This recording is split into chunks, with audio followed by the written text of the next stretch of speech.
when you think about telling the women's stories and you know how the media space and newsrooms look like in our existence, is it possible, and this also begs for the gender divide that we experience, is it possible that stories for women can equally have, you know, a centering of women in media and women journalists tell them? And I ask that because how then can we address the digital gender divide and gap in Uganda and ensure that women in media have equal access to online resources, to opportunities, to telling stories, to writing good stories, but also to giving space for structuralists and women? Because a girl like that was a 15-year-old, the story would have been that a father declared child that was born twice in a pandemic and had children twice in a pandemic, meaning it was neglected the first time and it was equally neglected the second time. So how do we, you know, have women in media have equal access to online resources, to online opportunities, but also to be able to tell the stories of structurally silenced women and also for women in media?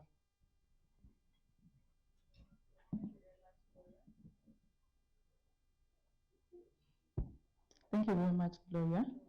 I imagine the question has a number of questions within it to respond. But from a point of that story, it's very sad and unfortunate that the media in Uganda continues to insensitively and irresponsibly portray women and girls, irrespective of the situations that they befall, like Sandra mentions, of structurally silenced women, and as rightly put it, that falls under that. But from the GMNP that we do before I get into the gender digital divides, we do realize that women are only 24% seen in news content. And when they are seen, they are stereotypically, sexually, and insensitively portrayed. And we continue the efforts of UMA among other actors, like Media Focus on Africa, and thanks to policy as well under the Future of Work, we continue to push hard to see that we have gender responsive reporting. But back to the question and the agenda of the gender digital divide and how do we bridge this to create accessibility and exploitation of opportunities. I'll bring the discussion back to the question that my senior Rosemary posed in her submission, that how come internet or data is very expensive in Uganda? And for me, the question gets back to how many women can afford this expensive internet in order to be present on the online spaces to access these opportunities or exploit the online spaces as they should be with their male counterparts. Recently, I was participating in an engagement with UCC whereby there was pushing for digital inclusion by persons with disability. And UCC stated that there's a gap in understanding among populace on the different data packages or internet packages that are available for people to exploit. That, for example, Airtel has packages whereby you'll have internet for 500, then they give you 15 MBs, then that, so you go and pick what you can afford. So you afford 500, pick that one. Don't go for 50,000, the package of 50,000 and complain about the expensiveness.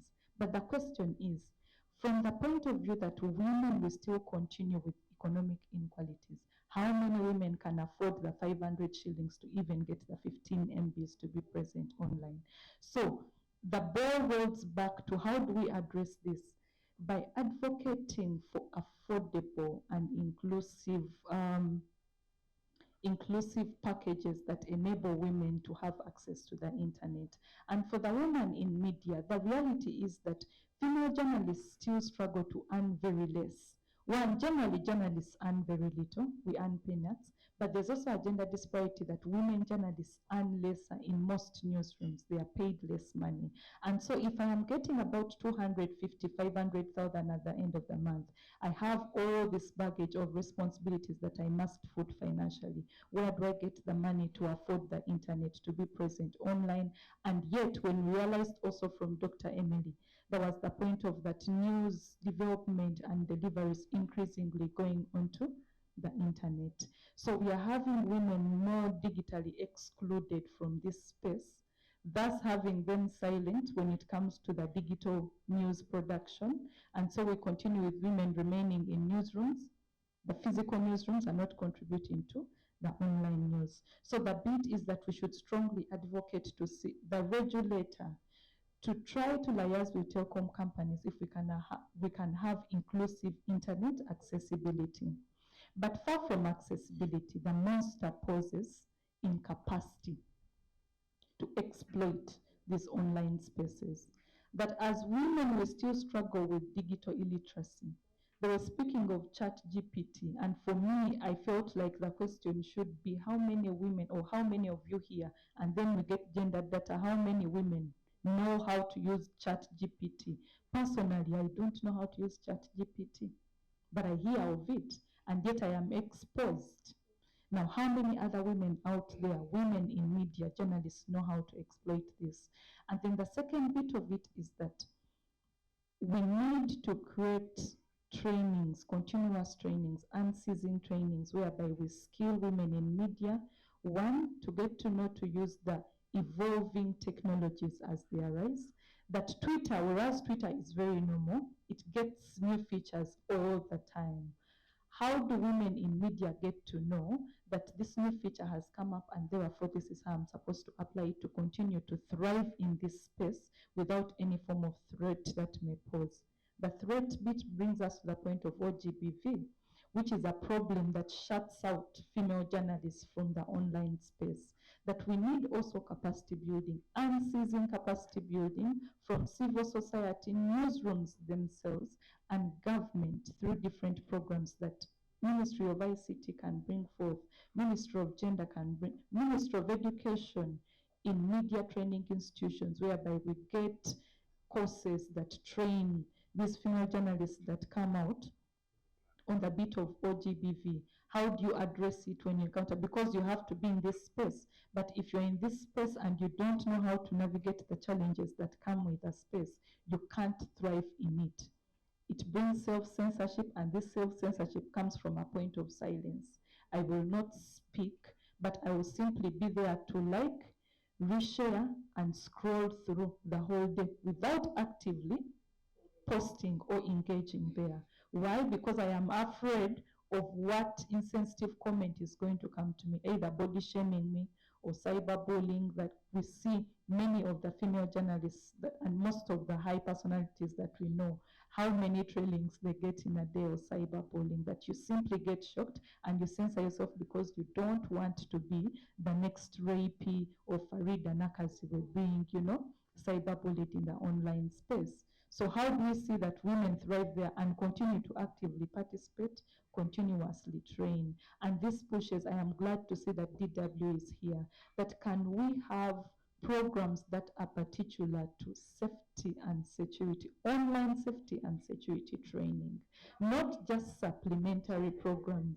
Yes, yeah, not just supplementary programs that you're having a one knockoff of training. We need a program, because if we don't build capacity, if we don't create digital literacy, we are going to increasingly see less female journalists actively participating in the online space.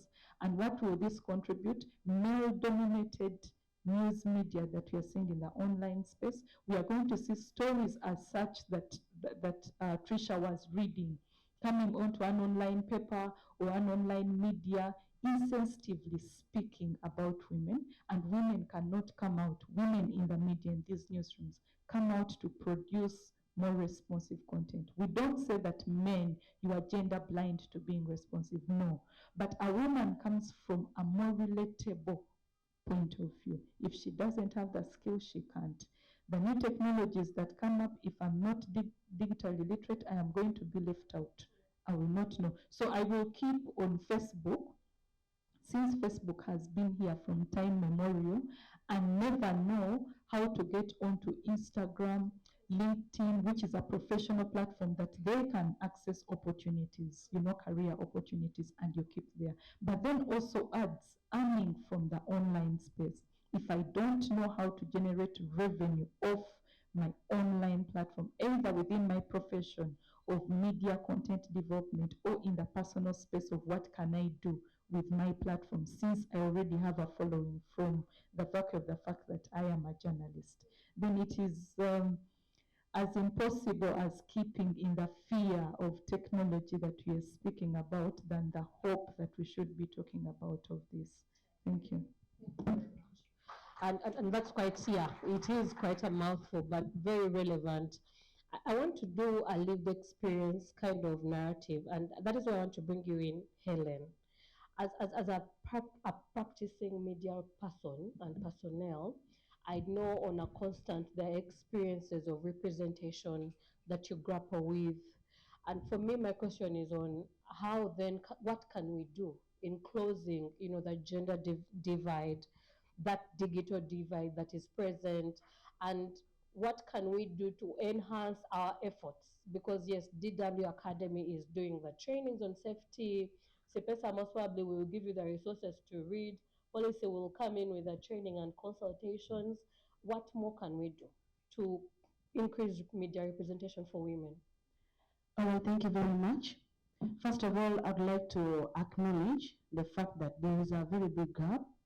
And as we are talking about this gap, let's try to shift away from who we are as who are here to the other woman deep down in the village, the farmer, the housewife, and then also as journalists, to shift away from the urban journalist to the other journalists working in a local radio station. The world currently is operating on two divides, two halves.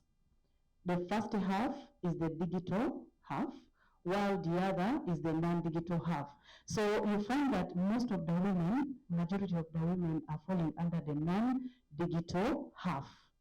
Why? Because this large proportion is caused due to a result of absence of equal opportunities for education and financial independence. When we go down in the villages, very few women have phones. I don't know whether I'm speaking the truth. Very few women have phones, just the mobile phones, the analog. So when we come to say the smartphones, the number actually falls down. It keeps on reducing downwards. And this has affected us a lot. If I can take us back to the COVID time, where we had majority of the information, majority of the work, actually the world went upwards. By moving upwards, I mean most of the things were taken to the internet. So it was only women and the rest, the few women and the rest of the world who were able to go upwards, who were at an advantage, leaving these other people who are the majority in the world. So this has affected, like emergency alerts at that time. We can also look at the police reports. Most of the information is being taken to the internet, and then we can also talk about the health alerts those days, the COVID alerts and so on. And this has continued. Even right now, we have a lot of alerts going upwards.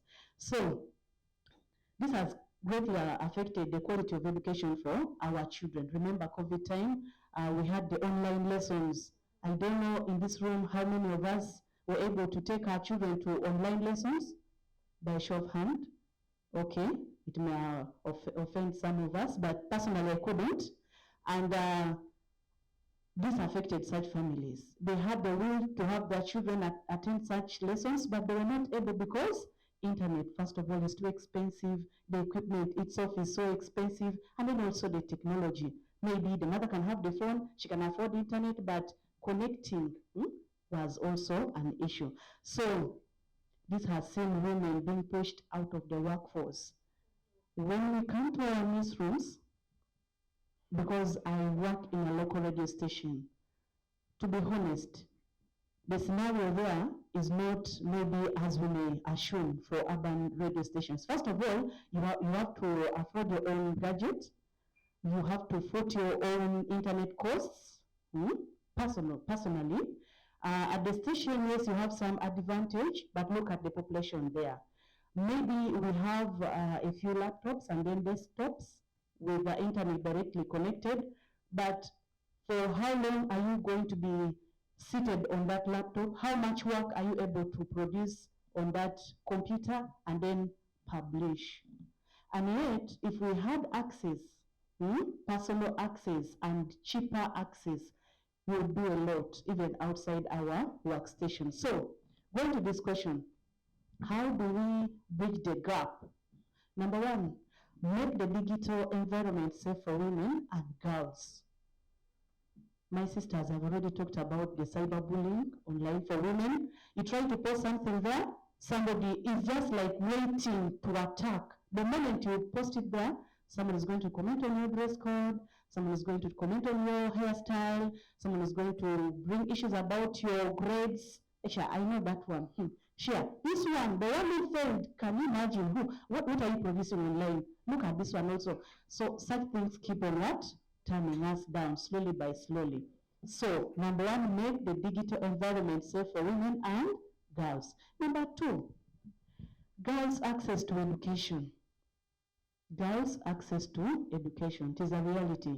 In Uganda, when we look at the population coming in from primary 1 up to P7, we are aware of what happens. Very few girls make it to primary 7. When we climb to senior 4, sitting for UCE, the number keeps on dropping. By the time you go to A level, the numbers are dropping. You find in a class of 50, you're having maybe 45 boys and then see girls just dripping. So we have to look at how do we address the challenge that is trying to reduce girls coming to school. But also, I'd like first of all to appreciate the Ministry of Education in Uganda for this initiative. I think currently in A level, there are only 2 subjects that you can stroke with any combination, that is either submath or ICT. So what can we do? I think we should take advantage of such initiatives and work with the Ministry of Education to ensure that most of the girls get into like these ICT classes, and then they learn some of these new technologies. But let it be a reality, not as it is for some of the schools. Ministry of Education, Ministry of ICT, together joining hands, sending computers to schools deep down in the villages. But the school does not have power, does not have electricity. You're sending this equipment to be dumped in a store. There is no classroom allocated for that. Then we start looking for money. We're looking for money to build a classroom. We're looking for money to collect. Already, the computers are getting damaged. So let it be a reality. And then also, through civil society organizations, we can also like coming together to ensure that girls have access to education. And then finally, the media has to do a key role to ensuring that we drum more girls and women get access to education. And then number 3, establish practical, available, and affordable digital infrastructure. 3 things: practical, available, and affordable digital infrastructure. Let's try to see as a government, as civil society organizations, to see that we reduce the cost of broadband, internet, and all that. Let them be very affordable for even the local person. And then accessible skilling and training programs for girls and women, including women with disabilities. Let's not just look at the elite women, but also the woman deep down in the village. As a media person, okay, I do programs, I write news. Yes, I am producing this news, but how accessible is it to the woman deep down in the village?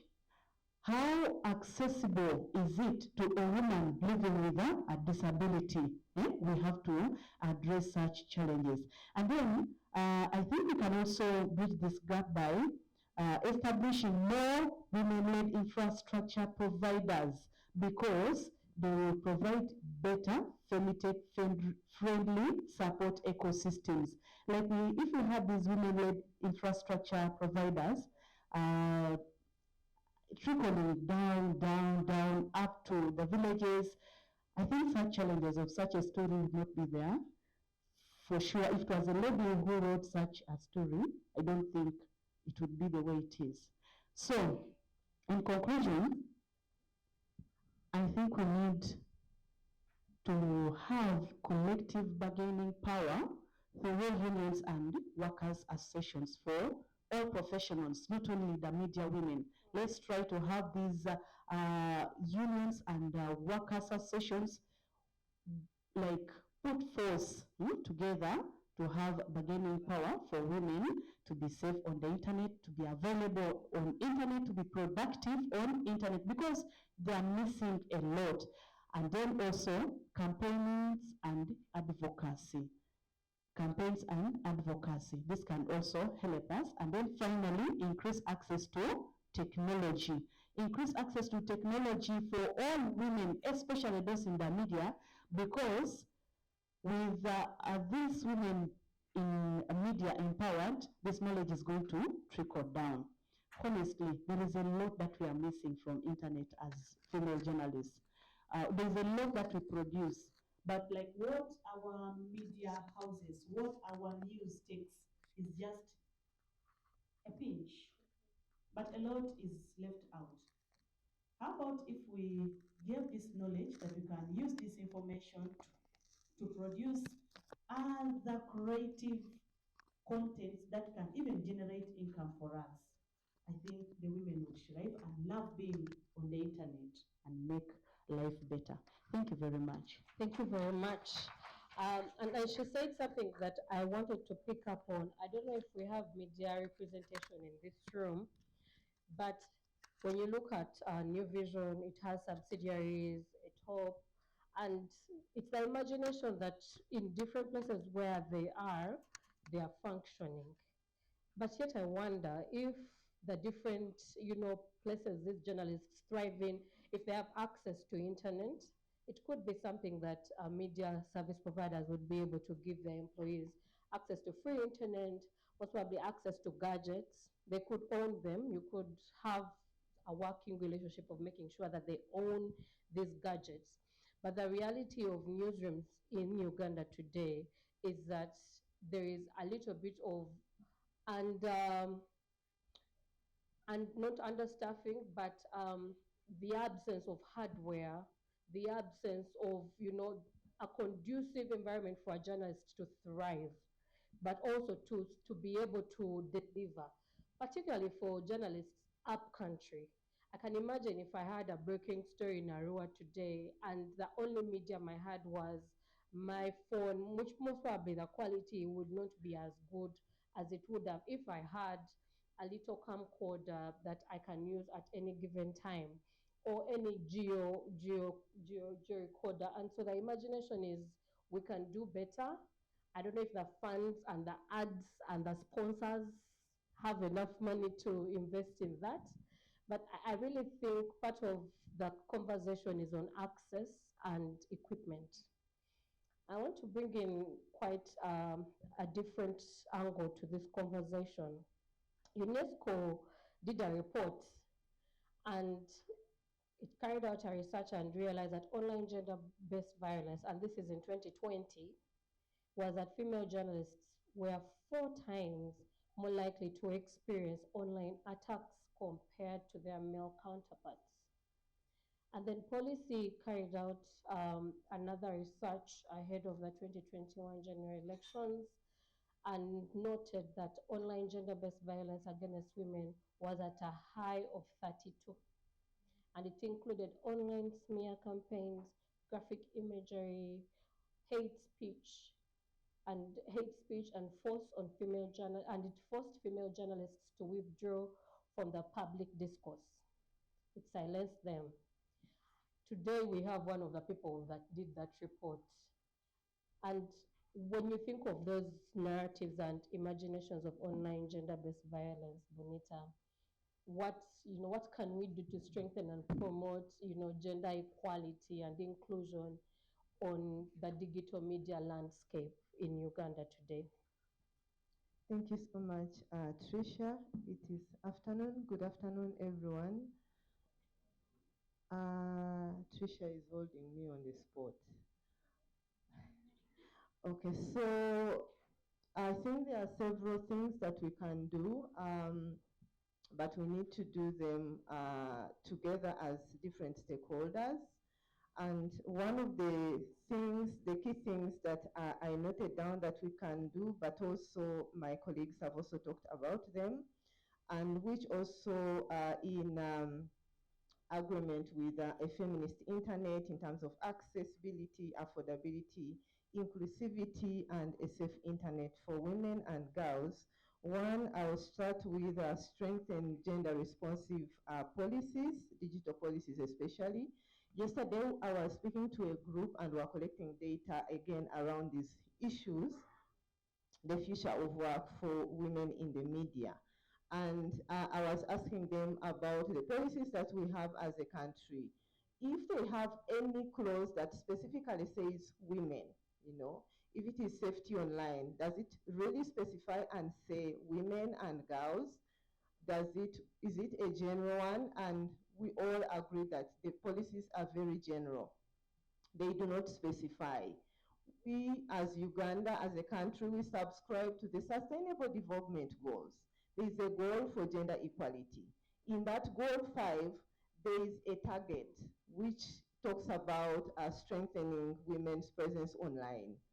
So how shall we report on that goal if the policies that we have to enable women to be safe online are not explicitly actually enabling them to be online, they don't talk specifically about women and girls issues. So we need to strengthen those gender responsive digital policies.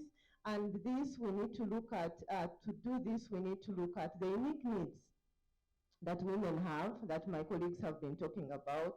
And this comes from the research that we do. I know most of us, we do collect data about these things. But what is that kind of data that we collect? What information do we gather? Do we also disaggregate that information? Do we have objectives that really look into those issues that will bring out actually the needs of the women? Or we set general questions. So we need to collect data that focuses on the needs of women. We need to have variables in the data that we collect that speak about those unique needs, because then the information is going to be used for decision making, for strengthening those policies, and so on and so forth. So that is one area that I noted in terms of strengthening gender equality. Then the other one is to continue to promote access to tech skills, like my colleagues have already talked about that. Brenda talked about DW Academy doing some trainings in skilling women. Policy does the same, and CIPESA, WOGNET, and many others. I remember back then when at Policy we used to host DW Academy, I think in 2019. They used to organize trainings for women journalists, like on a weekly basis, but every month there used to be a training. Unfortunately, we used to sit in that room as policy staff and wait for people to show up, and they would never show up. We'd have like 1 or 2 participants. It was very, very frustrating. And we start calling people, please come, oh, I'm on my way, but they never get to show up. So please, even when the trainings are there, even when we are having these conversations and we are saying DW Academy strengthen the trainings, policies strengthen the trainings, unwanted witness, the trainings are there, but can we drag ourselves and go for the trainings? Can we go and attend the trainings? It is for our own benefit. I really, to be honest, I hate to sit on a panel and we keep talking about things and we just leave them here and we don't implement. We have these conversations because we want to see change. Can we move ourselves, women and girls? We go for these things that we are talking about. If we are saying they are buying us gadgets, we are saying, oh please, we need gadgets, we need internet. If the fund comes, can we do what we want to do with the gadgets? Can we use them to do these things that we are talking about? So the trainings are there, friends, but let us go for the trainings. Let's not give excuses. Then we'll come here and say, women are not represented, there are limited trainings. The trainings are there, and we are saying strengthen them. Look into more on the needs of the women, and then incorporate them in the trainings. But also us, let's go for the training, friends. Then the other one that I also listed is to challenge the gender misconceptions and the cultural norms. And this really is to give women more visibility in the digital spaces. My friends have already talked about this, but again, the conversation I had with the team I was with yesterday, I was asking them, do we have policies that, for instance, advocate or try to push women to be more visible online in terms of like bloggers, podcasters? Do we have like the media houses, let's say the Monitor and Nation Media Group and all the others? Do they have policies that really say, I know some of them have, but are they very explicit? Do all of them have such policies that really encourage the women to be visible online? So that is another area that we also need to look at and strengthen, but also strengthen the mindset of our friends who are perpetrators. I don't want to go on that other side. Then the other one is to fight online gender-based violence against women and girls, like my friends have said already, and so that we can protect those spaces for them and we don't silence them. I think that is what I would want to say at this time. Thank you very much. And quite a mouthful. And I'm really sad that trainings can happen and only two women show up, particularly if that investment was made for women in the media, because at the heart of storytelling and the heart of news reporting, women are part of this conversation. And so to miss out on such an engagement, and I know DW still does have those trainings. I really hope we tap into the resources available for us to cultivate and grow. Yes, Bonita. Can I also ask something? Yes. So I saw Carol Younger post on her LinkedIn that she's doing trainings to skilling in writing. So by show of hands, for instance, here, I know all of us keep learning these things. How many of us are attending Carol's trainings, for instance? And they started in October 18th. How many of us, especially the women? So all of us are super at writing. We don't need the trainings. Or we don't have the resources. We need sponsors. We need sponsors. So but these are things that we need to talk about. Yeah. These are things that we need to actually have the panels need to talk about these things. Yeah. Carol put out, and 200 really is a lot for some group, but I believe the people here, we can be able to afford 200,000. And if you speak to Carol and you pay in installments, I know she would allow you to attend. But you see, none of us is attending. Guys, let's look into this issue. Checking. Thank you very much. Yeah, and then I think she also is going to have other classes coming as they go. Please do tap into that resource. And I think also media houses can decide that we are going to have 2 million or 3 million for our best five, or the five we want to not train, to be able to use the resources Carol is giving. I want to bring Precious into this conversation, particularly because I know part of the work that you do as a storyteller and as a content creator is that you niche and you sit down and you plan and you create representation for different people, but also for the people in the media space that you exist in. So how can we, amplify the voices and experiences of women within the digital realm? And that's on the backdrop of a lot of the stories that go untold, a lot of the experiences that go undocumented. How do we, in our storytelling, put, the voices of women at the forefront in, digital media? And also, how do we use those tools to advocate for women issues, and also to make sure that we push for, safer online experiences for women? Yeah. Good afternoon. Before I get into your question, I want to add on what Bodmita has just talked about in regards to attending trainings. There are free trainings. There are those free trainings where you do not have to pay. And I'll give an example. I work with Frankfurt, and we recently had training on gender sensitive reporting, and it's free. And you invite someone, and they tell you, so are you going to pay us? Are you going to give us transport? Because there's this idea that NGOs are always supposed to give you some transport, but this is for you. Yeah, I've called you, I've planned for you, I'm paying for facilitators, I'm paying for your refreshments. Please just carry yourself and show up and for the training. So to get into the question, one, when it comes to representation, I'll go to diverse representation.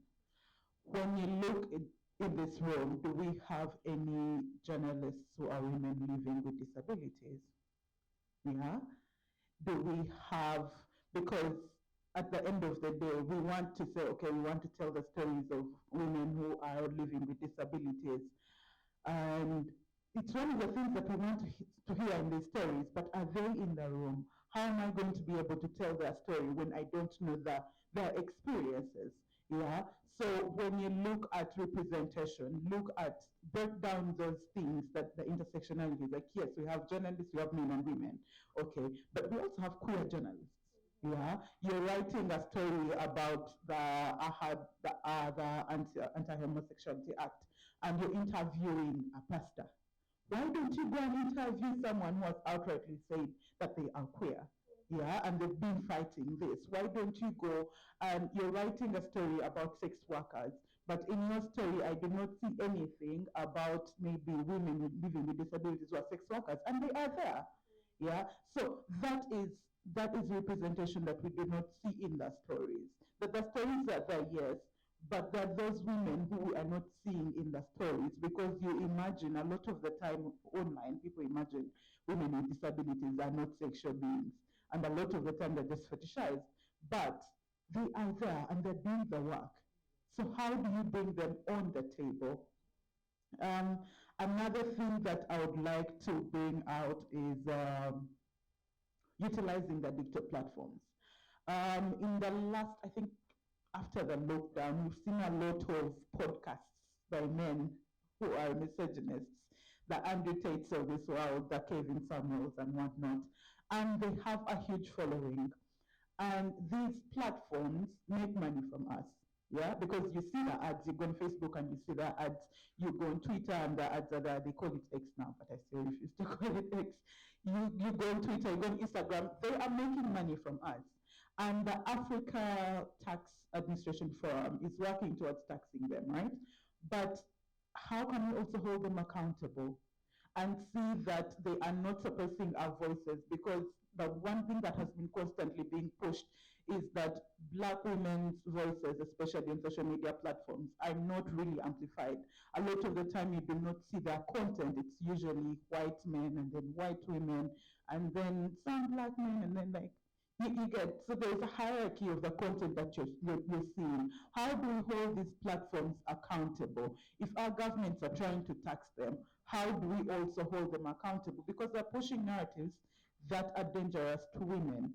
And you're going to tell those stories as much as you tell them, but if the way the system is set up does not favor you, it does not make any sense at the end of the day. Yeah? So how do we hold these platforms accountable? Another thing that we've been working on at Frankfurt, Uganda, I work at Frankfurt, is working with male allies. So we have a program called the Shabakas, where we bring a few men together to discuss issues regarding toxic masculinity. Because I will sit here and talk about toxic masculinity as the other person who is experiencing it from the outside, but how about the men themselves? How do they experience it? How do they experience the spaces, the workplace, and all that? They have their issues. So bring them together, let them discuss their issues, and then send them out to be influencers so that they are aware when they are in the space. How do I give a woman a platform? Because a lot of the time we've seen spaces where like, oh, we're also bringing men in the women's platform, and then they take it over instead of realizing that in this space you're an ally and you're going to give this woman a platform. So how do we enable men? How do we equip men to be able to be allies and also push the message out there? Yeah. So that is one of the ways that we are working with them. And I think it's a thing that we should push ahead. A lot of the time, yes, it's a struggle to work with men because you bring them in a space maybe who are with women who are victims of sexual violence and then they become predators or things like that. But there are men who are willing. I assume that the men in this room are willing to come to step up and be able to support. I hope you are. I'm not going to put you I'm not going to put you on a gunpoint.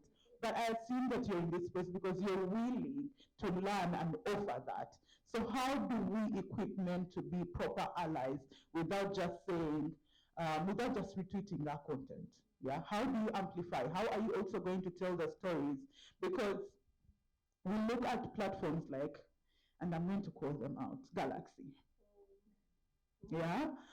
You see that every other day, tomorrow they're going to post nudes of a woman, a young woman and whatnot, and you're going to laugh and be like, ah, it's not my business, yeah? Until it is your sister. But why does it have to first be your sister for you to speak up? Why does it have to first be your friend? Yeah? Because you say, you see, you know, I'm a feminist and the feminist allies. I'm a feminist and I'll show up and whatnot because my mother is a woman as opposed to what? Yeah? You actually have to actively speak up. You see that your boys are harassing these journalists online and you still party with them. You know, like it's just online banter, but it's not online banter. We've seen people dying simply because of being harassed. So how do you actively speak up without actually even putting yourself in trouble? I understand that these are the issues that are there at the end of the day because you could lose your jobs. But how do you speak up? You are in a space with, when you go back to storytelling, a lot of the time women are discouraged because of the poor pay. Please pay women, friends. You find that, I'll give an example of my first job as a teacher, and I asked for an increase. I was teaching like 4 classes. And I'm like, but you know, you're a single woman, you don't have any responsibilities. I'm still black tax. I have responsibilities. Just because I don't have children, I have responsibilities. And then when it comes to a married woman, they tell you, but you know, you have a husband who takes care of you. Yesterday, I was talking to a colleague who said, when you're a married woman, they first pay, if there are payment issues, they first pay the other people who have, the men who have responsibilities before they come to you and they tell you, no, not you first wait. You understand, you have a man taking care of you. But how many women are in marriages with both partners, but they're actually single mothers? They are the ones footing the bills.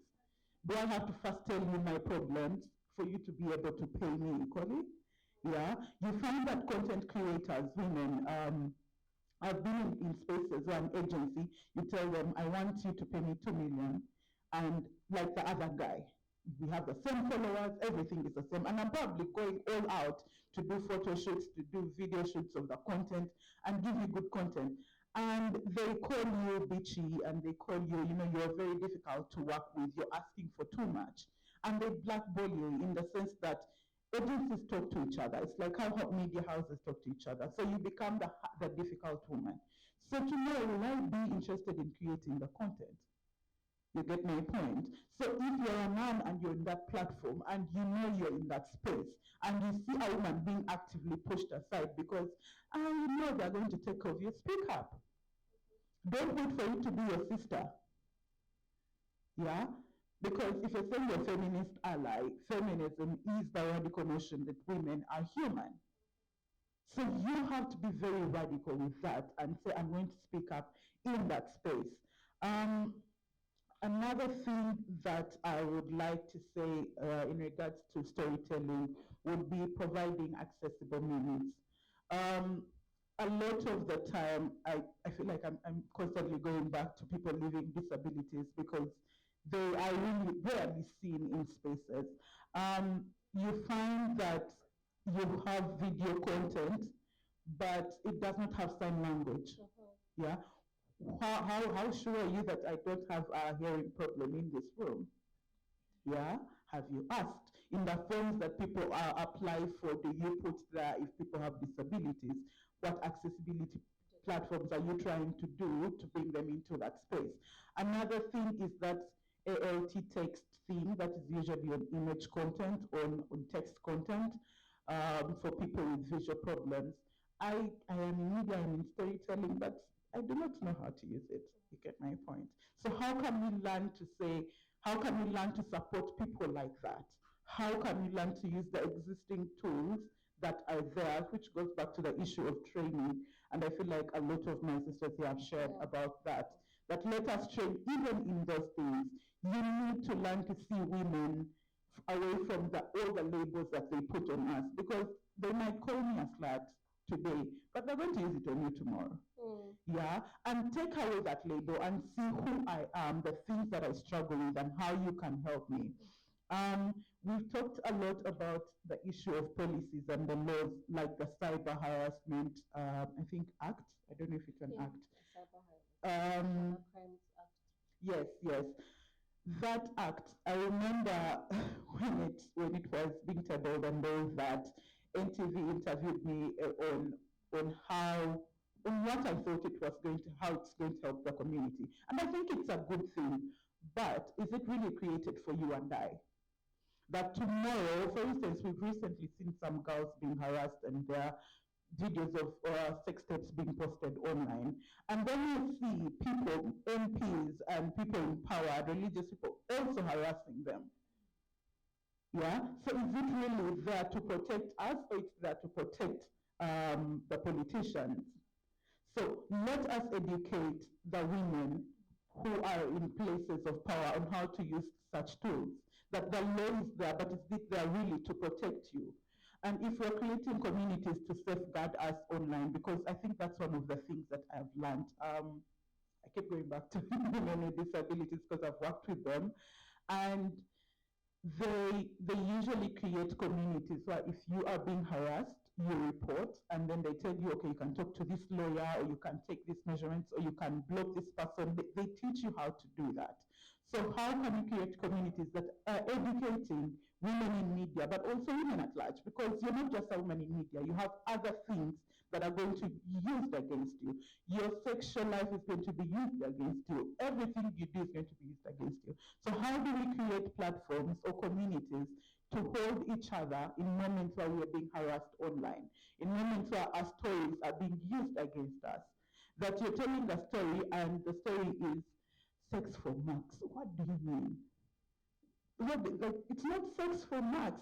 This person is utilizing their power to harass and rape students. Yeah? And you think it's sex for marks. It's not prostitution.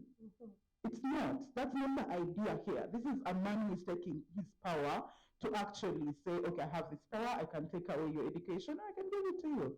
Yeah? It says sex for pads. What do you mean? This is a 9-year-old sleeping with a 30-year-old man. What sex is that? That's rape. Let's call it what it is. Yeah? But I also understand that the spaces that we are in are going to they will shun you because you're not aligning with how systems are. I didn't say it's supposed to be, you know, water it down. Why are you saying that? It's not defilement, it's not rape, it's defilement, but let's call it what it is. We have a teenage pregnancy crisis in this country, and it is still reported as sex for marks, sex for pads. These are 10-year-olds. Why do you think, why do you assume that a 10-year-old or even if she's 15, you think a 15-year-old is smarter than a 30-year-old man to understand what's going on and the power issues at play? But those are things that we do not know. And if we do not create communities and learn from each other and assess each other and continuously check our issues, our internalized misogynies, we're not going to move further than that. Yeah. Thank you. What a wow. And on that note, I'm going to go into plenary, but before we do, I don't know who was the gentleman that was supporting on that. If there are any questions, I hope you've planned your questions. You prepared them. We have a few minutes to lunch. But while we get ready for the questions, I want to give Ms. Shamim Nachiriowa a chance to come and speak about the report, the study report that she worked on online gender-based violence, right? Yeah, please, Shamim.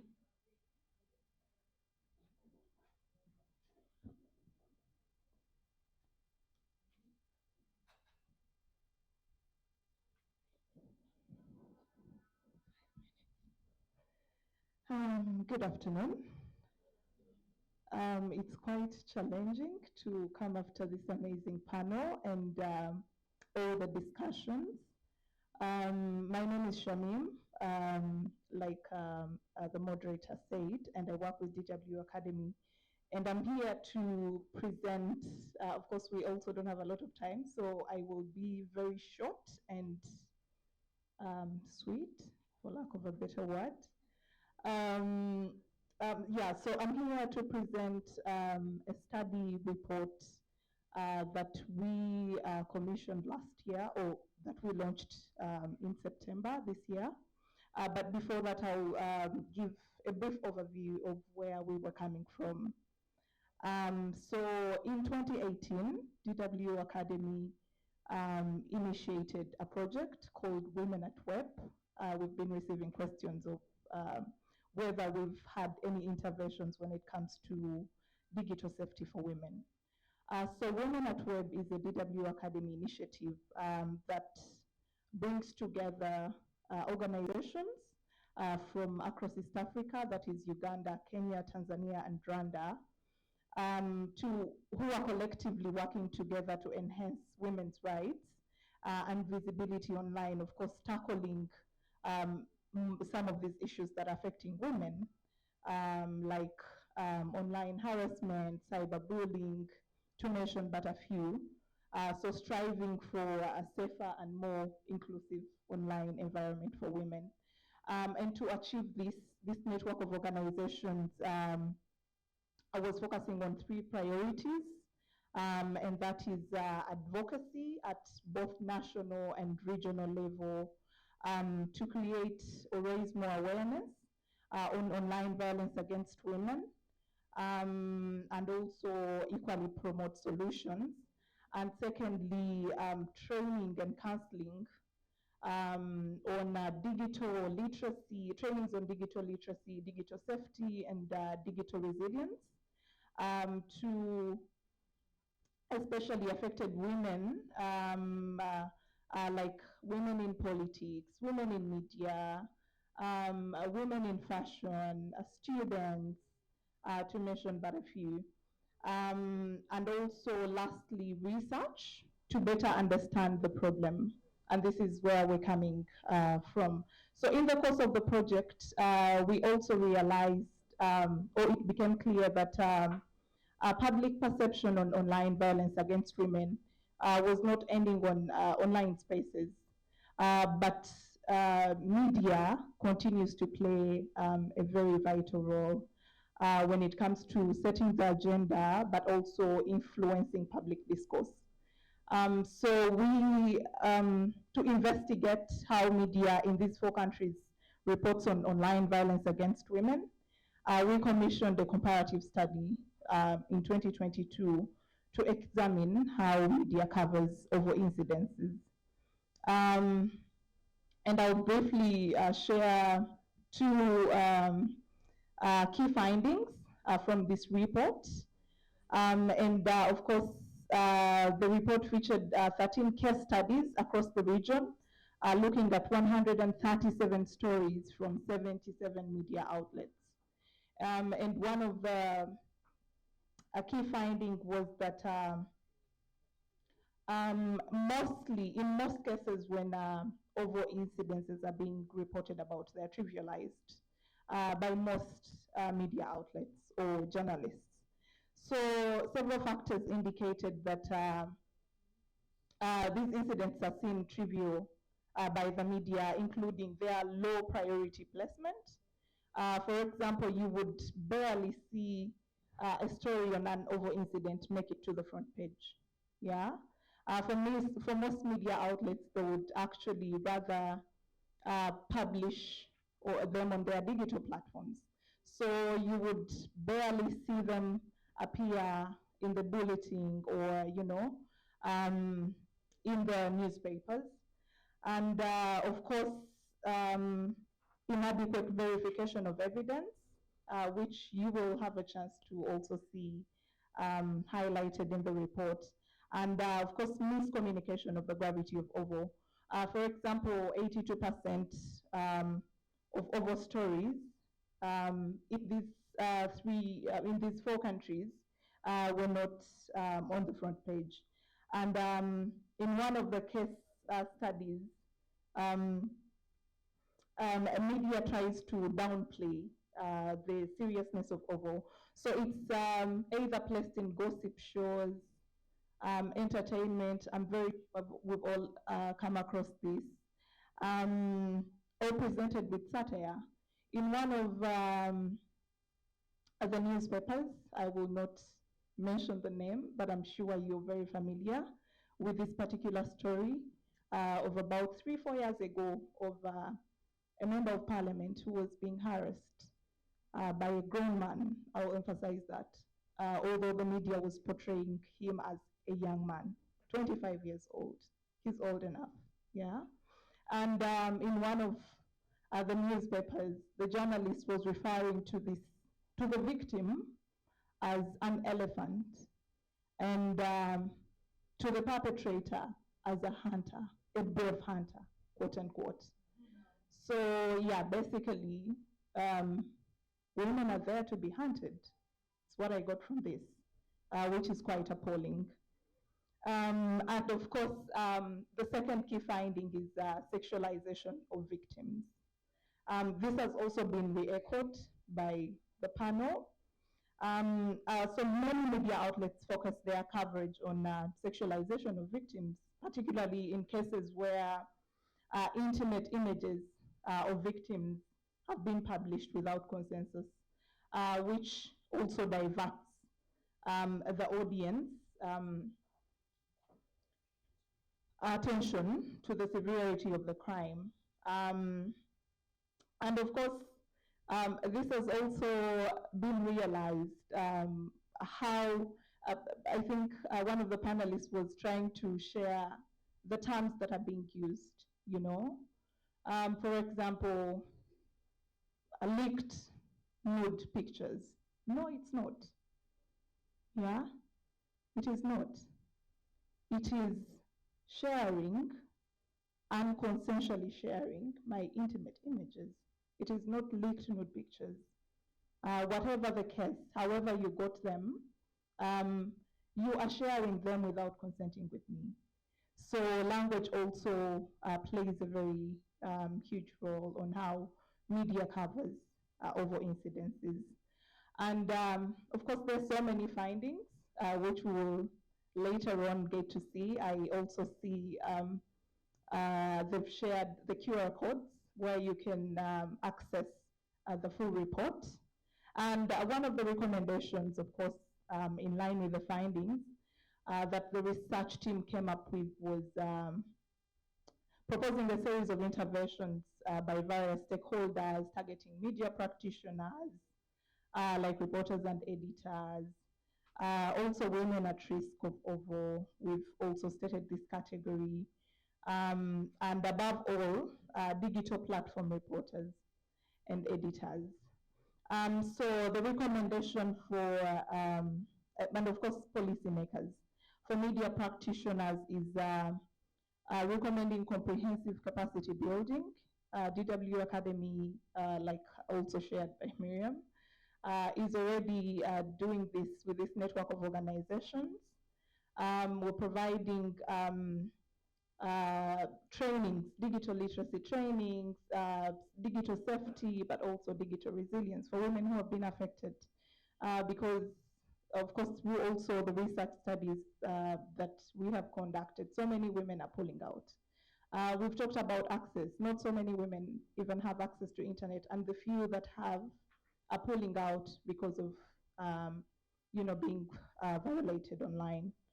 Of course, to media outlets, um, in addition to improving quality of reporting, the media can also provide a platform for constructive dialogue about online violence against women.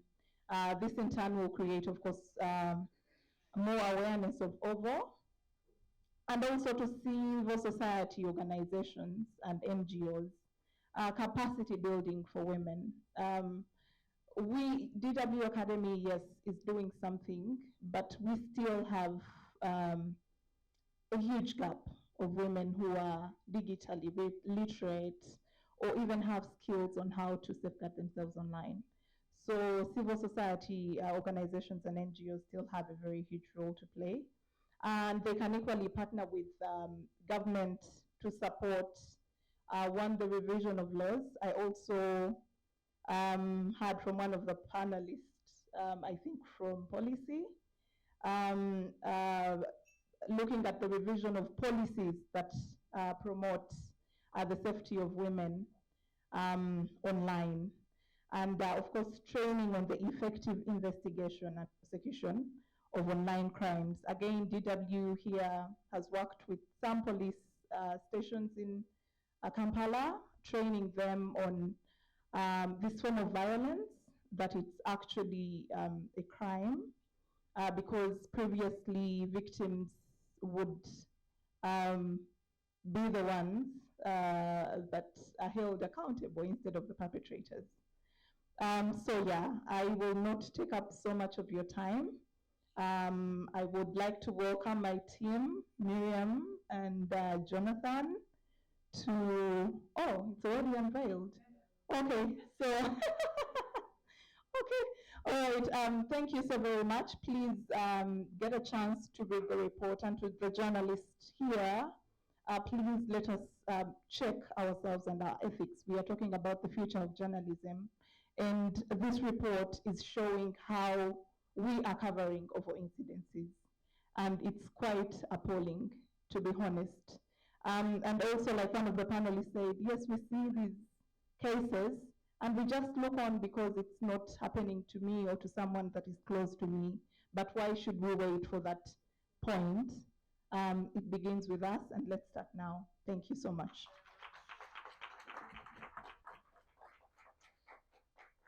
It must be 1 p.m. right now, right? And it is 2 minutes past. Allow me hold you hostage, and I am begging for your permission.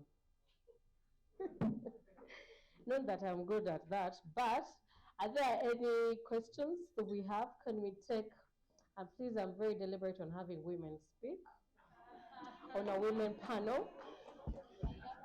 Thank you very much. That is how we feel, gentlemen. That is how we feel. So I'll take a woman first, a gentleman, another woman, and a gentleman. All right, please. The first question. Thank you, who you're sir. directing it to. Actually, it's not a question, but something to highlight. Thank you again, Trish. I will just be so brief. For me, just getting to thank the panelists and how much they have shared with us. So this is what I feel, and I feel like they need to share about strategic or comprehensive strengthening of capacity. Let us be very targeted, and I will be very specific to empowered women, because in my opinion, again, I feel like many empowered women are most vulnerable to online gender-based violence. I'll give my reasons in a brief, as they are more likely to be online. Why? Because they are also very prone to the deliberate efforts. I'll give an example. I think around April this year, it was on Twitter when I think General Muhoz went on to Bahati. He kept on sharing pictures of women's nyash over and over anyway. And it was a thread. Even I think Honorable Kabanda was part of the people to like and retweet. When Bahati goes on and says, for a person in your caliber who is going to assume power, probably if you are, over your elder, you shouldn't be sexualizing women. His own words under the tweet in a thread, is it because you're too ugly that no one is actually hitting on you? She responded with the same tweet, a person of your caliber should not be doing ABCD. He went again the next day to troll her. And this is a woman in media. And with this kind of conversation, it shows you that the target that is going to come to an empowered woman who is actually has the courage even to come up to such people of power, and still there is some kind of, structurally silencing, efforts towards them.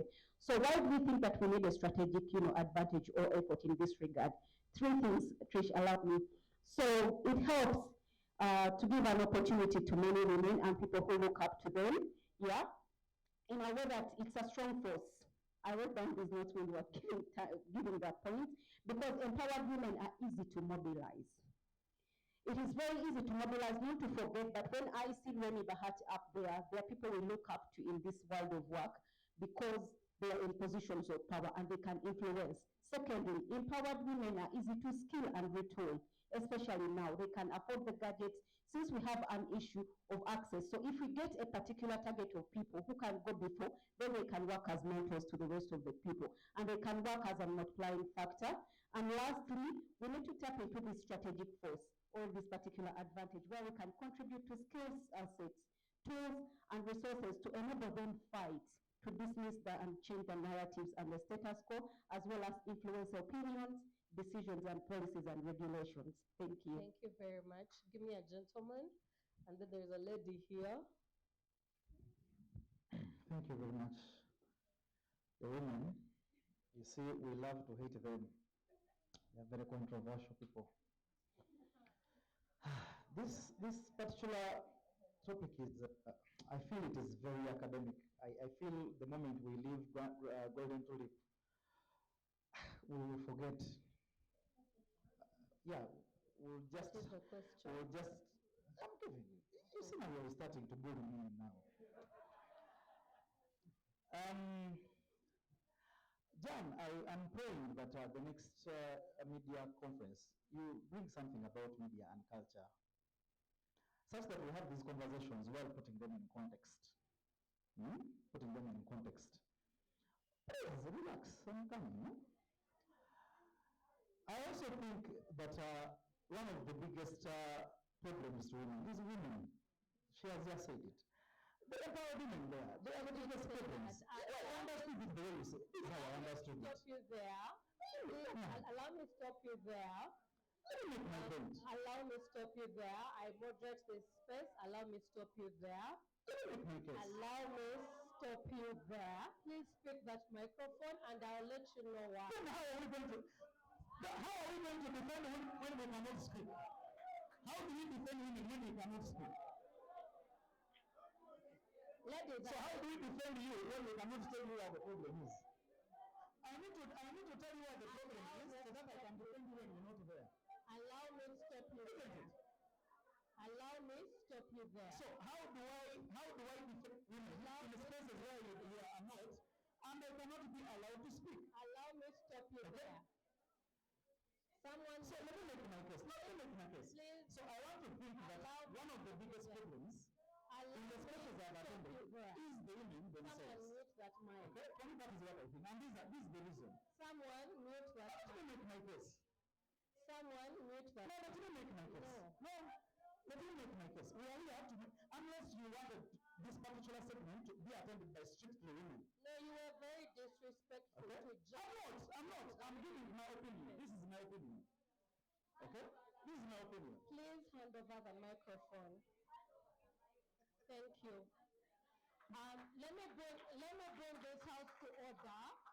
Let's be respectful of each other because we are all on learning curves and we lose spaces if we do not respect each other. The lady shared that she feels it's important to train women who have power so that they create a ripple effect. That was her submission. And she gave an example of a high-profile woman in media like Bahati, who was actually trolled and stood her ground. For her, her point was, let's train them to train others. She didn't say women are against women. And then also, this to direct Jan, as if this conversation wasn't enough, is gaslighting of the highest order, because we are trying to tell you that women are experiencing these things. So you almost imagine that our lived experiences as women don't count because it's not men having this conversation. I'll have this gentleman. Thank you.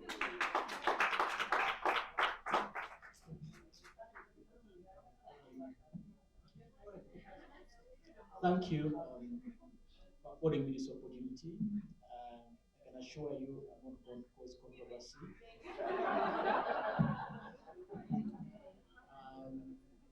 I just want to learn and also share one lines or two. One of the problems I see is that journalism in Uganda is one of the professions which is not clearly defined. And because of that, we've had a lot of confusion in especially attributing blame, attributing mistakes here and there. So most times you find certain people who have basically I'm trying to look for proper word. Okay, certain people who don't have proper um, intentions to build society and what they end up putting up something outside there, or even they are trying to use the medium as a way of settling their personal scores. So when such information is out, then they say, "Oh, you see, this journalist, this is what they are saying." So we we are quite unfortunate that journalism in this country is not defined. Different laws have come up, for instance, but it's not yet clear. So we are all painted with the same brush, and we are all left in that dark thing. So that's why in most of the submissions, there's that confusion, okay? And that's not good for us. And that's why I think also some people in the past, in the first discussion, we were saying, oh, the future of journalism is bleak. Because basically they're looking at that. But I don't think that's the case because for those who are looking for real journalism, they know where to find it. And for those who are looking at other things, so to say, there's a question of there's a mixture of taste and form. Okay. My sister here talked about the way some certain stories are crafted. For instance, giving a label like sex for marks. Yes, it's not fair representing, but we also have to look at the context because sometimes there have been cases where some people have kind of offered themselves as a way to, in order to entice all their, let me say they have had some indecent proposals in between, okay, and those things have happened. At the same time, when it comes to matters of rape and empowerment, usually police is not very forthright with the information, or even some parents have kind of tried to protect the teachers and not willing to do it. So sometimes the editors don't have all the information, so they may fear to put up that they will know the child was defiled by what? By a teacher. Or, and then also you'll be surprised, because I think was another thing that ladies like you are in this effort to ensure that the information comes out does not paint the other side as the dark side. We should do, you'll be surprised when that some of this um, information is edited by ladies. Yeah. Mm. And when it comes out, you would have expected that maybe the lady will look at it differently. So I think you need to do a lot of training in the newsroom where I serve. We are trying to do that kind of training. So finally, the question I'd like to ask is there, where is the training for male journalists in technology that has happened to the exclusion of female journalists? Thank you. Interesting. I'll have that lady there. That's an interesting question. Yeah. Yes, please. Sorry, my face is like that because I hurt my leg when I was trying to get up. Good afternoon. I'm a student of life, and I like to look at life as this never-ending thing. And the commotion we had in this room just shows to one aspect of emotional intelligence, which can sometimes be difficult to interpret and difficult to understand. And it is okay to have such things happen because we are part of the society. That's where we come from. I'm a sub editor, and these things sometimes happen in the newsroom. And when you have your editor as the one whose emotional intelligence, you're beginning to think, huh, where are we going with this? It is also okay. You understand that he is, or he or she is human. Unfortunately, we do not have as many women as leaders in the newsroom. My senior Pius here will tell you. How many editors in chief do we have in Uganda for female? Barbara, right? In East Africa, how many do we have? Okay, with all due respect, ma'am, I have not seen you. Sylvia, welcome. So why am I taking time to express myself in this? Because unless you understand how the newsroom works and who runs the show or who runs the big deals, the things that happen, you might say a lot of things. I'm a sub-editor. My work is supervised by an editor who is a male, and my editor who is a male is supervised by a male, and my editor who is a male, the male supervised and supervised by a male who has never perhaps considered gender reporting as an issue. I did my research in assessing the challenges to gender mainstreaming in the media. My case study was Daily Monitor, and my next case study is coming to Pius's office. So when you begin to analyze and understand these things, the problem is not actually with the journalist sometimes. The problem is with the gatekeeper. The gatekeeper will come and say, hey, this story is not sexy enough. Let me twig it a bit. By the time you read your own copy, your own byline, I was a reporter for some years, so I understand how the newsroom operates. By the time you get your copy, if it is this editor who is very senior, sometimes you can't even question. You have trained me gender reporting, but the story is not sexy. But we need to send copy and survive as a newsroom. See, isn't it like that, sir? Sometimes. Okay. So when we are approaching the subject of gender reporting and the use of language, I think the conversation goes beyond the reporter.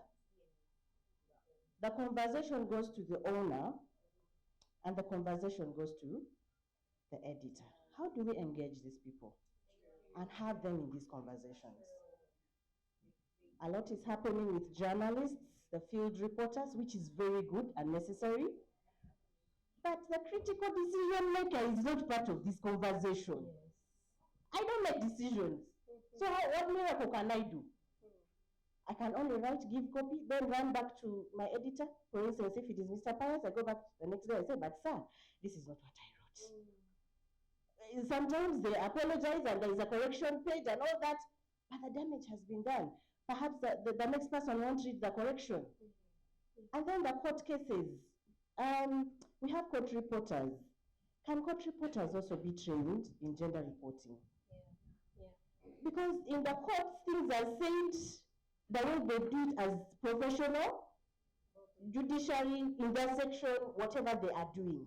But what is it that the reporter is bringing to us? And finally, my sister here talked about disability. When you start on that subject, we will spend the whole night here. You know why? From just the basic things of accessing a building. So these days when you invite me for a function, I'll ask you, how accessible is this place? Are there stairs? Are there no stairs? Now imagine a journalist. I am not in the field right now because I have to deal with that every day. And I'm not in the field right now because my own office is not accessible to me. Now, imagine if we had many of us who are interested and passionate about disability because we've experienced it, having to go through with every other part of this city where lifts are for the privileged. You can only get it at Tulip, you can get it at, but the story is always not there. So what do? Finally, I hope I have not overtalked. I also think for us to progress, especially in conversations around how we're going to deal with online harassment, or I'm a trainer in online harassment. I was trained by Wani from Media Freedom, and I do consultancy with them. Do we even understand as media houses that we can actually have online harassment policies in place? Do we have these policies? You have them. Great. Then that can be a benchmarking point. I don't know how many media houses have online harassment policies, because then when you go through the process of developing these policies, you're able to adapt and see what works for you as a particular media house. If people are still struggling with digital literacy, how do we make them understand? And then when they're already there, how do we prepare them, support them, and also offer a platform that listens and cares? Because if I say, let me stop using him as an example. He sent me an explicit message. Then we say, you're a beautiful woman. I mean, these are things that we're taking for granted, but they're happening in our spaces. They're affecting people emotionally. I can't write a story because the editor who is going to look at it is the one who sent me that explicit message last night. Editors, apologies. I'm just using you as examples. So how do we take these platforms and begin to support people and say, text messages, WhatsApp messages actually affect me emotionally such that I'm not even able to do my work, and you support me. Have the policies that work, but again, in those committees, don't put the perpetrators as the chairpersons of the committees. True. I thank you very much. Thank you very much. I'll have on this end, this gentleman and then one lady. Please have something to say before, but in seconds. Thank you, Tricia. Good afternoon, everyone. I know a conversation about feminism dates back to the times of Lysistrata. I have had that conversation with Jan some time ago. It's not new, and now we are talking about feminism in a digital era. But there are some things that we are leaving out. Helen here gave us an example of a half divide. Half of the generation is living, on the other side of the town, and then we are here. What are we talking about? Those people in the other side of the raw environment, those women who are there. And then also there's something that we need to look at. I'm going to be controversial a bit. We're talking about women in media who are crying about sexual harassment. Honestly, why would a woman in media put on a see-through and upload somewhere and expect, it's okay, and not victim blaming. Okay, so why would you do that and expect to go scot-free? And expect to go scot-free. And then another case, what is the difference between a woman who does not know how to use ChatGPT and a man who does not know how to use ChatGPT? Aren't we turning to be crybabies? Aren't women turning to be crybabies?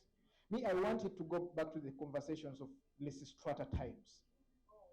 Feminism should be about advocacy for that, not being a crybaby platform for women. That's why. All right, the panel will take that on. I'll have one here and Faith, and then get back to the panel. They are giving out the lunch coupons so that you go eat lunch. I hope you took that question. The question was on why do you wear see-through? And then aren't you asking for it?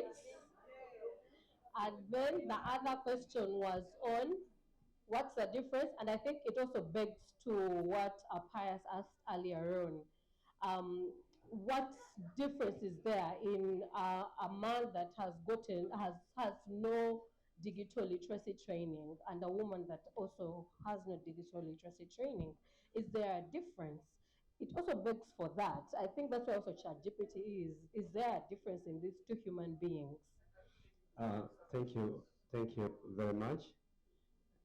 My name is Pat Robert Larube. I just have a couple of questions. One. Only one. Yes, sir. We have to go for lunch. The panel is talking about access to information, and when it was coming through, there was a question of inclusiveness, accessibility, and affordability. From all the guys in the panel, if you are running a website that is providing information, how accessible are your websites? Do they have data visualization tools that people with visual impairment can come and look through? Or we are preaching what we are not practicing? That is one. Two, when we look, maybe just very critical on the disability note. Somebody was saying journalism has gone to the underdogs. I've taken almost 2 years. I don't come to such kind of conferences. Why? Because I'm too busy looking for stories that have impact. Now, the journalists who are bought and put in the pockets and given envelopes, the one they alluded to earlier on, have not found a niche of what they should be doing. However, that suit does not fit all journalists. Don't put us journalists in the same suit because we are different people. That should be very clear. Just like somebody is defending how the women should not be attacked, don't put all journalists in one basket. When we talk about disability, I have been covering albinism, people with mental challenges for all this time. When I get back to the point of accessibility, during the COVID time, the police intercepted a hard of hearing youth, say, "Where are you going?" He cannot speak. Simama hapo, he was still continuing. The only thing they did was to fire him with bullets. Why? Because he could not listen, he could not know what was being spoken. Communication model. How do we communicate to people?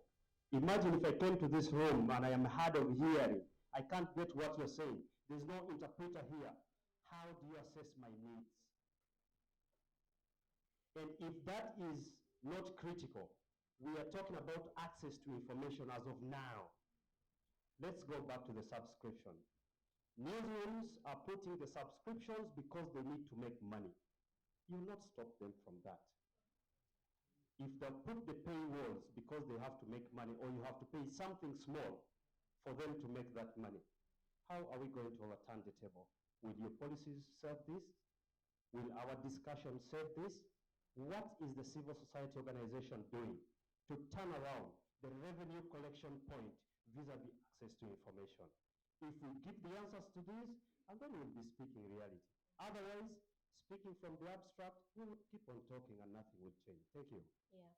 Thank you very much. And finally, Faith. Before Faith comes, Kenya is in Parliament. In the Parliament of Kenya, they're talking about a sign language bill that they'll be passing into law, and then it will become the third national language for Kenya. I implore the media here and the journalists here to pick up on, building advocacy around having sign language as a national language. And it could be in just the stories that you tell, but also in engagements like this, it would be ideal to have sign language people, and so that we see representation of things that actually do matter, both for journalism, for media, but also for, communication. Finally, Faith. Good afternoon, everyone. My name is Faith Mulunji, and I have a question for the panel. A lot of times when we talk about having women in spaces, I work in the media, I host a breakfast show, and one of the things I've realized that either to cope and survive the structural process the lady over there explained, is to hold on to the things that the system promises us. For instance, if you are a woman like myself and a very loud feminist, the media spaces will blacklist you. You are called the loud woman, you're called all of these things. And sometimes, actually beg to differ, that sometimes even these stories, Sarah and I were just reading a story here in the news, sometimes these undertones are orchestrated by women. So what is our plan to address the elephant that is internalized misogyny with media women?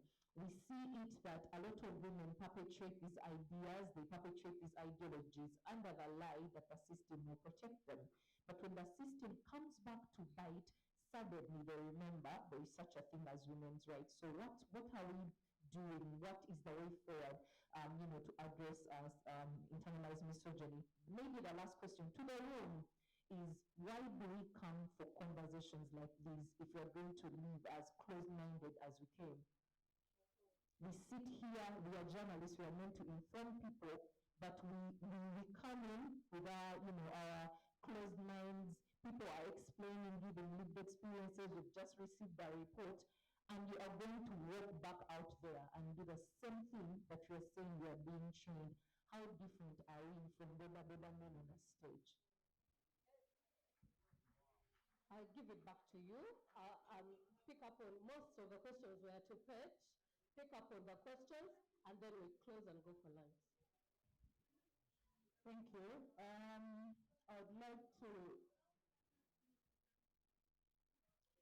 I would like to address the issue of internalized misogyny in the media space. And maybe that's what the gentleman was trying to get across in the issue where you find that it's the women in power who are still pushing the narratives that are, like what you said, the issue of, oh, she was just like this, so what did she expect? So I'm wondering, do we have gender-sensitive reporting toolkits that can be given to, say, the Kerry School of Journalism, so that it's not something you're just finding in these spaces? It's starting at the root where you are starting to study journalism. So do we have those toolkits in place? Because I've seen, like in countries like Kenya, when you look at the organizations that work with intersex people, because they're trying to address sexual violence in the queer community, what they did was create a toolkit and give it to police, so that at the national level, when they're training police, they already know the issues that are in that community so that they can address it. So is there a possibility for us having a toolkit specifically made for students of journalism, that this is not a conversation that they're going to only find in conference rooms? I mean, how many of them have access to these spaces? So how can we get that toolkit? So that question goes back to the organizations that have organized this. Yeah, how can we have that toolkit? Another thing in regards to people living with disabilities, I understand that it is expensive. And a lot of the time, organizations do not have the money and the resources to make space or room for people living with disabilities. But there are things like hybrid trainings, hybrid events. Yeah, you're here, you're in people who can have access here, but you also have it on Zoom. You also have it on YouTube. You also have it on Facebook. Yeah, so you also have it on very many other platforms so that you can reach as many people as possible. Imagine if this space was also online. How many more people would be able to bring in more ideas to the conversation? So how can we have more hybrid? The tools are there. Let us utilize them. Like what I was saying earlier, that we have the digital platforms, and people with misogynistic people are using them. And they are really using them, because that's why you're seeing very many podcasts on TikTok. So why aren't you also on TikTok pushing the same narrative? Yeah? Why is it that it's easy for Andy Tate to go on TikTok and push the narrative about women and whatnot? What stops you from going on TikTok and doing the same thing? What makes you think it's only for husbands? Yeah? Because there's this assumption that, it's TikTok, it's for kids and, people who don't have jobs and the people that you look down on. But it's a big platform. So let us utilize that. Another thing that I'd like to address is to this gentleman, sir. Sir. talking to you. I'm sorry I forgot your name. Sorry, I forgot your name. Yes. No. Okay, no. When you put across the issue of a woman in media and how they are dressed, that's victim blaming. That is victim. I'll give you an example. I like a man in a suit. You get my point? I find them attractive. But I'm not going out of my way to touch them, to make lewd comments to them. So why do you think just because you've seen a woman dressed in a certain way, it gives you the power to make whatever comments you can make on them? No, I'm not justifying. I'm trying to put a point across that it is victim blaming to say that a woman has been harassed because of how she is dressed. It is never about the dress code. We've seen women dressed in goddesses and they're harassed. We've seen women, we've been to the Muslim too in Mecca. So what makes you think it's about the outfit? I will come here fully dressed and a man will still find a way to harass me. Yeah, we see government institutions where there are rules on how women should dress and whatnot, and they're still harassed. We've seen teachers dressed in a certain way, but because she has a big bum, oh my God, how can she go dressed like that? You wanted her to leave her bum at home. So you see the point. It's never about your dress code. It's never about your dress code. It's about the fact that that other person wants to take away your power. And that's it. It's never about your dress code. And you mentioning that is you fueling the rap culture. That, oh, what was she dressing? Why was she walking outside at night? Because tomorrow, if you're red, they'll also ask you, why were you carrying a laptop?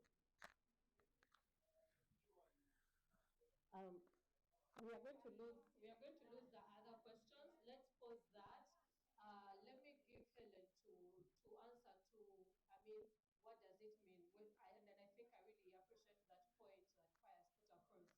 Does it mean that men know better because somehow the digital literacy fell on them? So that dimension. Hello, house. All right. I would like to answer Pius politely. Are we together? Where he was asking that where is the training for male journalists that has created male dominance?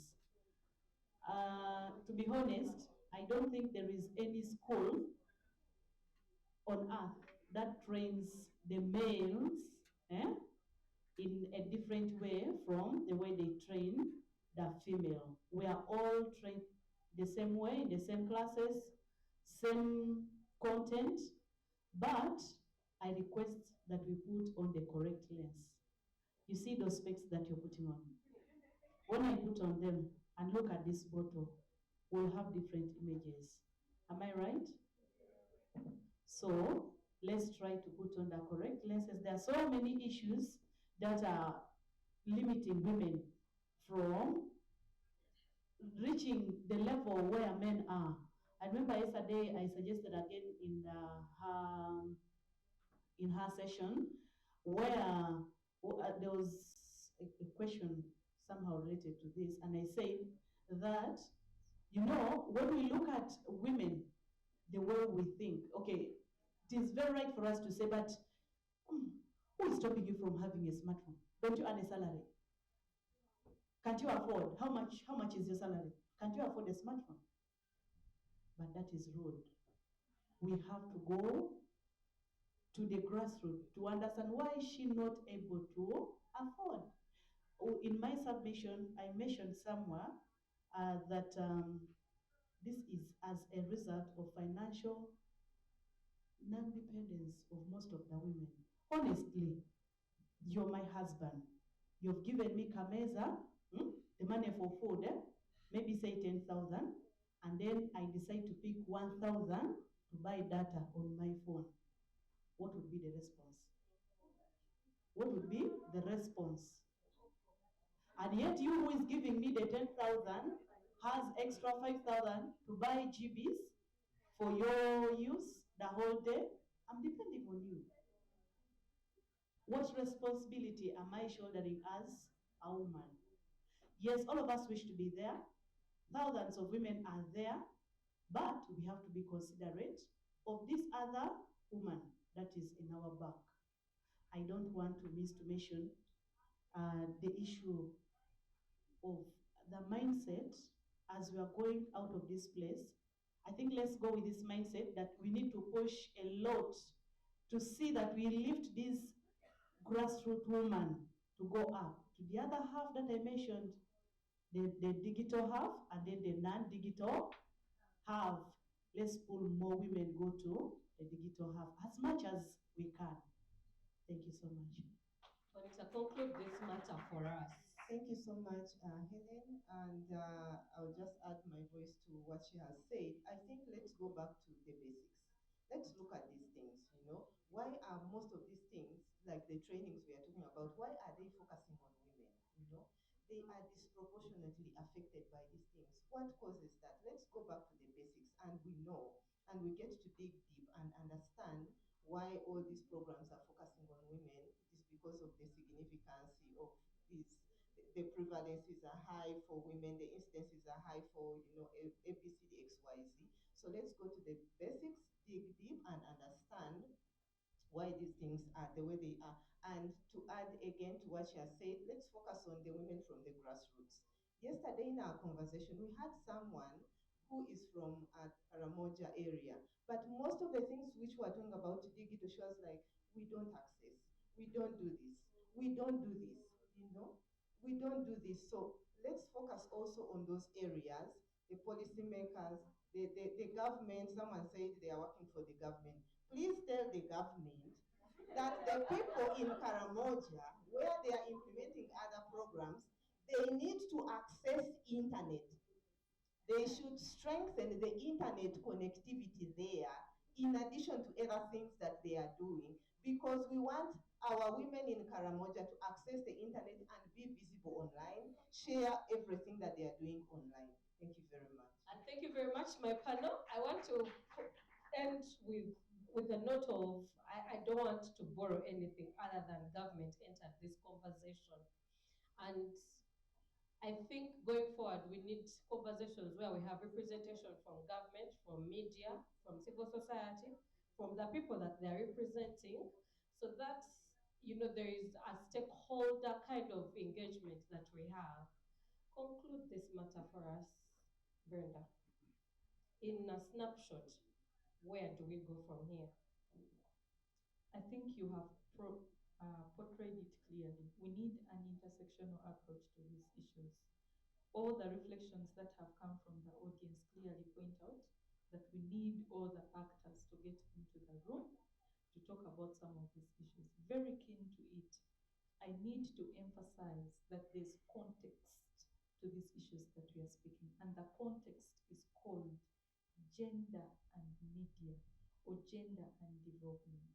Please bother to enlighten yourself about that. You would understand where we are coming from. If you don't have exposure to that or understanding to that, you can never understand this. You'll always think women, women, women, speaking for women, women, women. It is true, we speak for women because these problems are there, and that is pointed under something called gender analysis. Kindly look up that and get to know. And as I conclude, concentration should be across board, like Helen mentioned, that we are not going to only look at the empowered woman, because we continue with what Sandra mentioned of the structured silenced women, that the woman who does not have exposure in terms of accessibility, affordability, and usability can never thrive. And that is the female journalist who is in a media house that cannot project her to be a brand that we see out there. Therefore, we are going to look across board. Programming civil society should target across board to impact. Do not cease, because we are increasingly having more female journalists coming out of media institutions who do not have this skill set, and they are going to face these challenges. Lastly, civil society, accelerate advocacy towards gender inclusive digital policies. Jan, policy, among other civil society in the room, collaboratively accelerate, because we are going to continue to speak this in the next media week as long as we don't have policies that trickle down. as long as we don't hold the actors, the duty bearers, to see that implementation of inclusivity is there. And implementation cannot be there if we do not have the policies. The policies shall not only arise when we come and sit in the ACs. Let's get out of the comfort zone and sync these actors. Same applies to engagement of media. You see the biases here, you cannot easily get them in here. Let's do on-site, get them in their offices and emphasize these issues. In conclusion, we need gendered data. The reason as to why you're seeing that we are having this extensive bit of it is that we have generalization of the problem. We have minimal gender data that reflects the severity of the issues that we're speaking about, that is OGPV against women and any other forms of violences against women and other marginalized groups. Robert, when we have the press index reports, kindly let us not only have the physical violations that are happening, let us have the online violations. Why am I putting HRNG on the spot? You see, we are going to have this report here. But when the government is referring and Uganda Human Rights Commission, Rosemary is referring, they are going to look at the press index report and keep emphasizing how we have had a drop of 10 cases and therefore we are improving in media freedom and inclusivity. They are speaking because we are not seeing beating happening. There is a bigger monster that is happening in the online space. And this is taking a gendered perspective of it. So if we don't have this data that is leading the so much that we are doing behind those of these reports that we are producing, we are going to keep talking to ourselves and this conversation shall not, without holding the duty bearers who are largely the perpetrators in form of failing to implement these policies or simply looking away and therefore people are going scout free, even holding this rigid mindset towards change. We need to do that and be effective now. The next media week, Jan, I think we should hold us accountable to some of the things and not talking about these issues again. We move from the book of Lamentations into the book of Psalms next year. Thank you very much. So we are going to be serving next year. Thank you, ladies. It was very nice and an honor to host you on this panel. Because of time, I'm going to end this conversation here and hand it back to John. Closing remark. Please give a closing remark. Yeah, because I think for me, from all this conversation that we've had, first of all, what I've seen is that trainings are very important.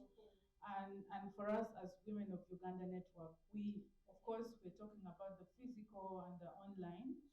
So we have been doing digital security trainings, but also we felt it's important to integrate aspects such as the physical security training and psychosocial, which is very important. I like what Helen shared before, and that is all what we need in regards to the structurally silenced women. And also, I think one thing that is still evolving is around the Universal Service Fund. I think it's very important that we start looking at how much is in the Universal Service Fund that is by the UCC, how is it being used. We need to hold these stakeholders accountable on how the Universal Service Fund is being used, because that is access that is used, but also training. I think very importantly, training the structurally silenced women patients about how they can tell their own stories. I think we have all been talking about how the media portray stories of structurally silenced women, or even any woman. I've many times been interviewed, but you find it's very difficult, like Irene said, about media coming back to fact check how is the spelling of your name, how is this what you really said. So you find that there's a lot of misinformation and disinformation around the issues of structurally silenced women and the issues that women face. But also what is very important that the civil society organizations need to focus on, and the media at large. I think one thing that I really love and I really want to thank Sipesa, Julie in the room.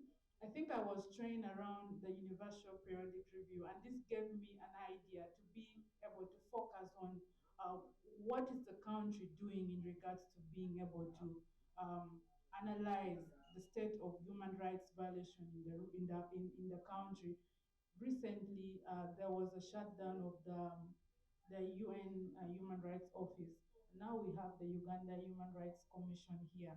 So how are we going to ensure that the issues in the country, who is holding the government accountable of issues around structurally silenced women, which I think is also very important.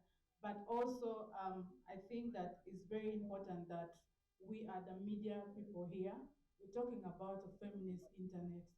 Are you aware about the principles of the feminist internet? Is your issues being reviewed? Let's try to see these issues because currently we had the Global Digital Compact being reviewed, and there are several issues that are being integrated in the feminist principle of the internet, such as the climate change that is a very big issue. Is the issue that we're talking about here being integrated in the feminist principle of the internet? I think that is what I wanted to share. But also, let's not forget about the backlash that are being pushed on the progress that has been made around gender justice actors in the room. Thank you.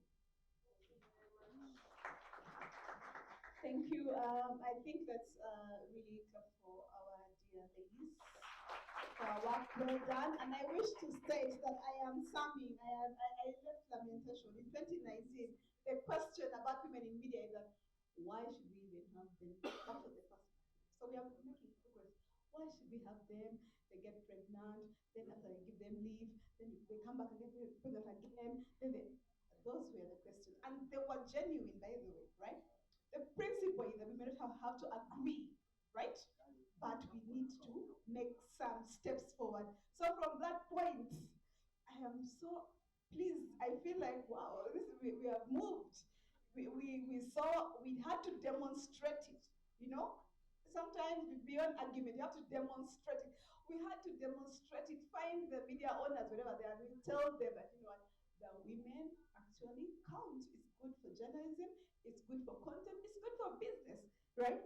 And so indeed, we are going to take action and there will be some more results. So me, I am Samin, despite all that's happening. Second thing, where 2 days ago we were with Robert and we are talking about safety for journalists, and the issue there, the pain was access or freedom of expression, you know, and it was like, how do you talk and everything? And so I am in a journalism conference, and then we have to confront it again, right? Because now should we deal with a difference in opinion and we shut it, or should we like say, okay, let's hear you, but here is the context. Whenever that statement that my brother Herbert brings up comes up, it's dangerous for women, right? When you say that the women are their own enemies, every time I've had that statement, it has been an excuse for somebody not to take action, right? And so, my dear brother Nsimbi, in the name of freedom of expression, we would like to hear what you're saying, right? We suffer the same pain when the government refuses us to express ourselves, right? But understand that we are dealing with another frustration here, right? Women are a big demographic in this country. We deal with so many difficult things, but when it comes to be understood, it's a frustration, right? So, I hope you agree with me. In the name of freedom of expression, right? And differences in opinion, I am going to ask Kanan, please reach out to Herbert if he is willing and ready, because I am demonstrating it to the perpetrators also who don't want us to express themselves that, you know what, this is what can be done. We may not have to agree, but can we say? Yeah, because soon they'll say that, you know what, now you journalists, you don't even agree to talk to each other. So please, we will legitimize certain things. So if Herbert is willing and ready, I think for peace. Peace, eh? In the name of peace. Yeah. We accept it. Do we accept it, right? Yeah, right.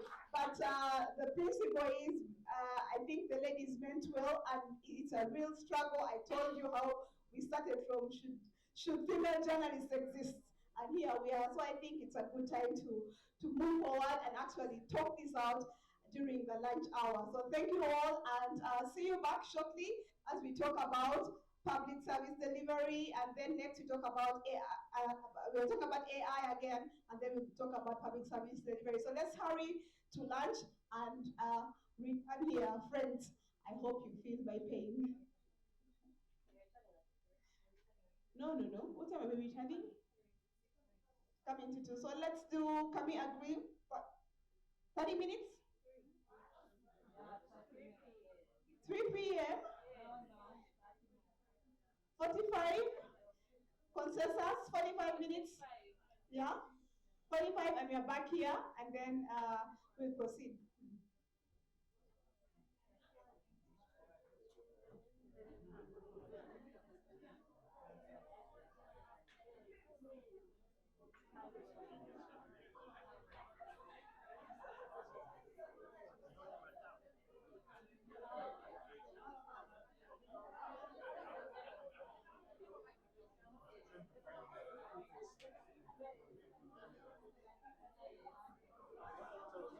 Ladies who attended Future of Work yesterday, please stay for a minute to sign for today's engagement, okay?